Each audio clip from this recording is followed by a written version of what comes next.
জি, মার অপারেশন করছি। উনার বয়স ৪৫ বছর ছিল।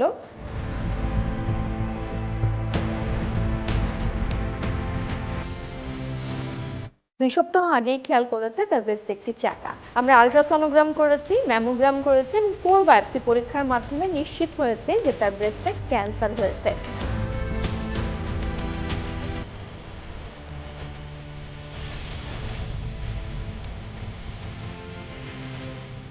আমরা তাকে ২ টি প্রস্তাব দিয়েছিলাম যে আপনি চাইলে আপনি ব্রেস্টটি রেখে অপারেশন করতে পারেন অথবা ব্রেস্ট পুরো কেটে ফেলেও দিতে পারেন।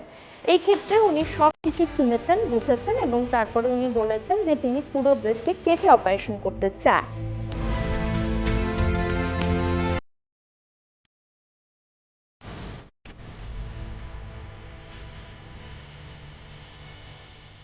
তো অনেকেই আমাদের কাছে প্রশ্ন করেন ব্রেস্ট ক্যান্সারের ক্ষেত্রে ব্রেস্ট রেখে অপারেশন করা ভালো নাকি ব্রেস্ট ফেলে দেয়া ভালো। এটি কখনো একক সিদ্ধান্তের বিষয় নয়। এটি যদি আপনার চিকিৎসক আপনাকে প্রস্তাব দিয়ে থাকেন যে হ্যাঁ আপনার ক্ষেত্রে দুটোই করা যাবে, সেই ক্ষেত্রেও যদি আপনার আর্থিক সচ্ছলতা থাকে আপনি নিয়মিত ফলো আপে আসতে পারেন, সেক্ষেত্রে অবশ্যই আপনি ব্রেস্ট কনজারভিং সার্জারি অথবা ব্রেস্ট পুরো না কেটে শুধু ক্যান্সার কেটে সেটি সার্জারিটি করে নিতে পারেন।